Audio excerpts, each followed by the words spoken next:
And today I promised everyone that I would go live on Facebook as well once a month. And so today I want to share with you 5 tricks to build a healthier relationship with social media and the online world. Now, my clients always talk about how social media is their kryptonite, how they get lost in a social media rabbit hole and want to become more efficient with their time, really control their social media use, and focus more on what's truly important in their life, right? So, what's your biggest frustration about the online world or social media? Let me know in the comments. If you're watching, say hi. Tell me which country you're watching from because we have over 25 nationalities in this community. And if you're watching the replay, just put hashtag replay so that I know you got this content.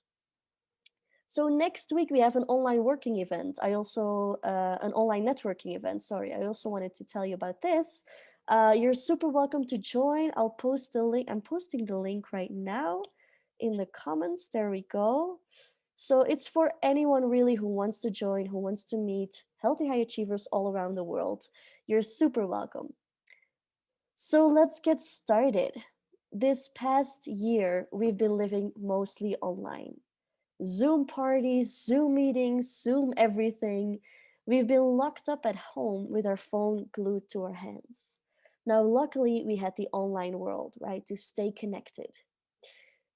And it's good that we had that. We could keep talking to our families. We could kind of work online from home. We could take online courses if we got bored because there was no social life. But the question is, what percentage of your day do you want to be online? And what percentage of your day do you want to be offline? When you think about it, do you ever go offline?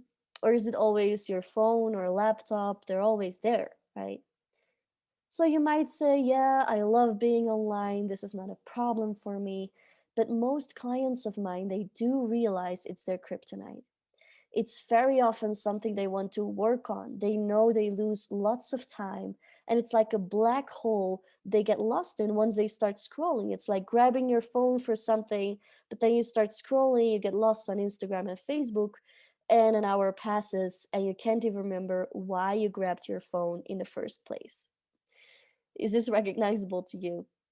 Now, if you feel like you need 40 hours in a day, managing your social media use is going to make you way more efficient with the time you have right now, with the realistic 24 hours or less if you sleep that you have in a day, right? Another issue around this is focus. We train our brains to be scattered all the time, right? To divide our attention over a million tasks. And this is really what's happening with the online world, notifications, messages that come in. So, because of this, our attention spans are zero. We trained our brain to be this way. And then we get frustrated that we can't seem to focus well, but we don't realize that we train our brain this way. So, if you want to improve your focus and be more efficient, then this webinar is also going to help you, really. So, let's see, let's dive in. When you face it, you have so many passions. You have side projects, you have your to do list is long. So, you could use a bit more efficiency in your days, right? And more concentration to focus on what's truly important to you. So, yeah, managing your social media use could really change the way you go about your day, change your whole brain chemistry, even. And honestly, you owe it to yourself. Now, when we dive in, feel free to share your ideas, tips, and tricks in the comments or your biggest struggles so I can touch upon those. And I will be sharing with you today 5 tricks to build a healthier relationship with social media and the online world. Are you ready? So the first tip I have for you is don't turn on your Wi-Fi first thing in the morning. I keep saying this and I can't say it enough. Most people, when you wake up, you turn on your Wi-Fi and you're still lying in bed and you're already scrolling.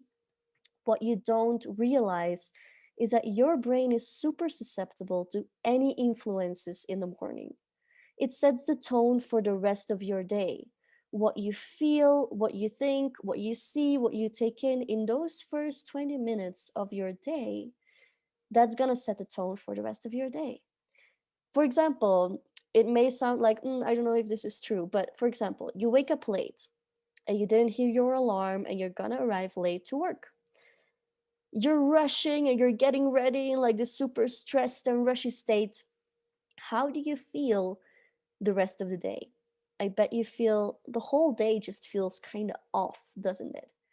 That's because it's literally what happens, you know? Um, I'm gonna show you. Can I show it here? An image. There it goes. This is what happens.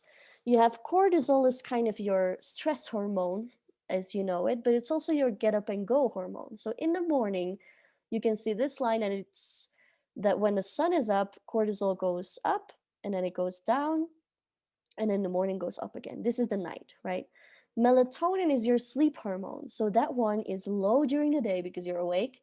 And then in the evening, it goes up so that you sleep well. Now, what happens when you're very stressed or when you're watching movies, blue light, your screens, when you're still very active in the evening, cortisol won't be low. Here it's 6 p.m., 9 p.m., right? Cortisol will go up. When cortisol goes up, melatonin goes down. These two can never be both up or both down. So that's really why it's super important to manage these, your sleep hormone and your stress hormone, and kind of, let me stop the share here. There we go. Your brain wakes up slowly, right? So your first 20 minutes are crucial. When you have a routine, you drink a glass of water, you think of things you're grateful for, you tell yourself you got this, your day is going to be awesome. You'll feel way different. And that's where cortisol goes up in the morning, and in the evening, we want it to be low. So I'm talking about your morning routine here, but it's also about your evening routine to see how you can wind down, disconnect, right?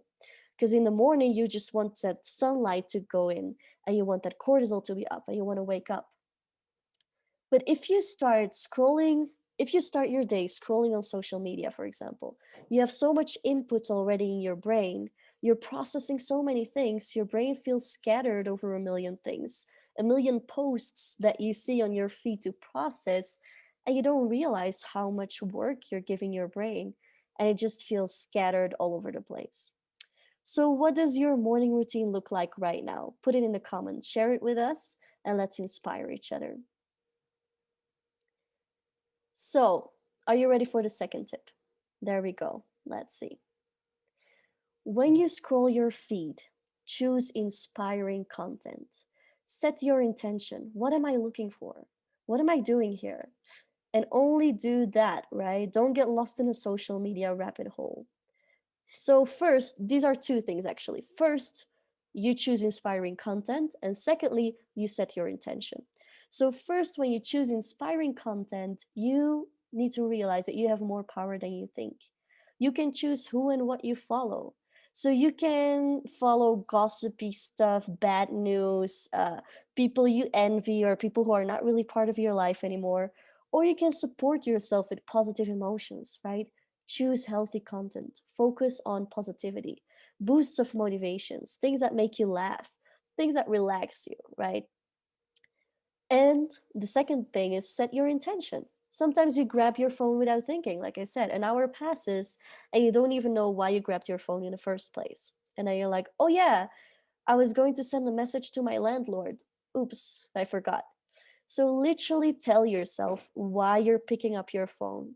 And this will help your brain cells are listening, right? So this will help your brain to really focus on the actual goal, focus on why you were grabbing your phone, and just do that.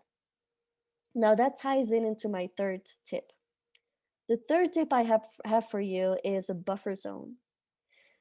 Buffer zones are, for example, 30 minutes, a window of 30 minutes where you allow yourself to do a million mini things, to answer some emails, messages, mini tasks. So that's the thing. I always prefer to focus in the morning, focus on my most big important tasks.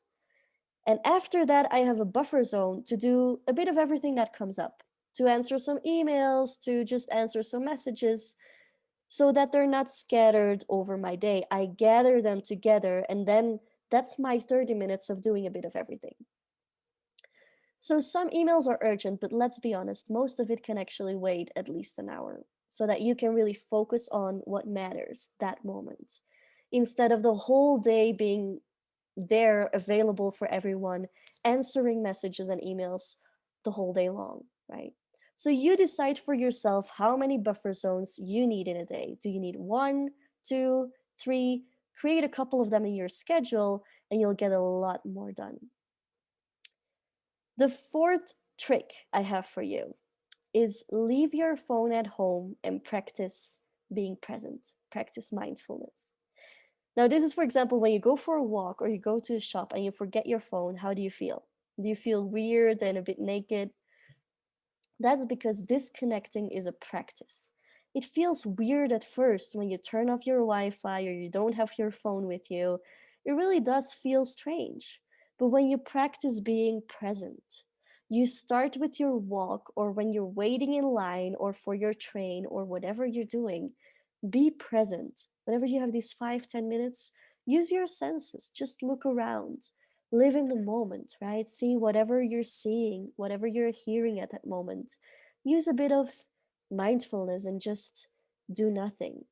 Because the urge to grab your phone and start scrolling whenever we have some spare time, it's huge, right?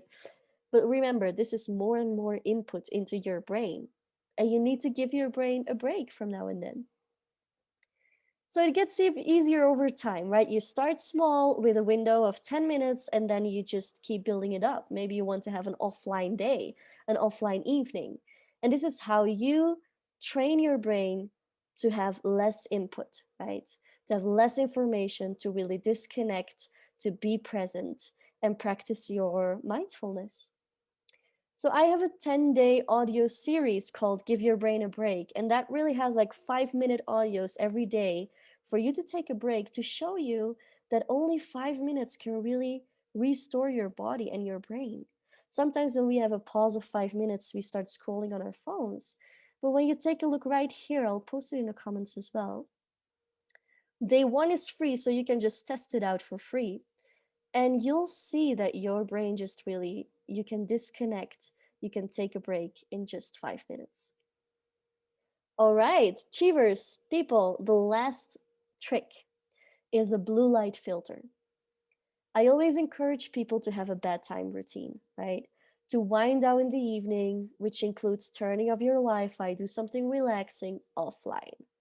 But if you're working late, if you're watching a screen in the evening, you're watching a movie, if you have an urgent conversation over WhatsApp with someone, you are being online and you are watching your screen, right?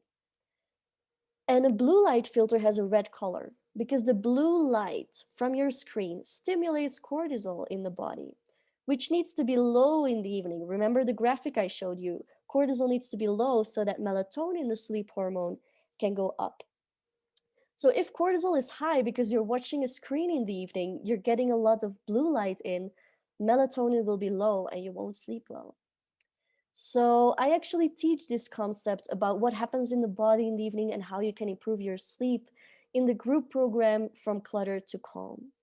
Our current group right now is halfway the program and are already feeling the benefits of having more structure while still going with the flow in their days, listening to their body, and really juggling between their million activities in a healthy way. So the next group will start in September. So if you feel September is going to hit you hard with many activities, this program will be a big support for you. So send me a message if you want to be part, if you want to be on the wait list, and I'll send you more information. So back to the blue filter, when I had an office job, I would use this filter all the time, the whole day long, because I realized that after 8 hours of this screen, watching my computer screen that was of bad quality, I had a headache and I was extremely tired. My eyes were hurting. And once I installed this blue filter and I just turned it on the whole day, and it was all a bit reddish, my screen, it made all the difference. Really, it was such a difference. So, people, these were my 5 tricks for today. You will find more tips and tricks on our Healthy High Achievers platform. And actually, social media use is one of the topics that you can subscribe to. So everyone is sharing their tips there so you can manage the online world better. There are also tips on working online or working from home and how to still do that in a healthy way, right? So just pick one of these tricks I shared with you today and start from there. One habit at a time, one change at a time, and every little tweak in your healthy habits will build up and it will make you feel more calm, more efficient, more energized, and just happy. So always start with one small thing that will make all the difference. Okay, people, so it was so nice being here with you today. I'll see you on the Healthy High Achievers platform, and I'm wishing you a wonderful day, a wonderful week, and take awesome care. Bye.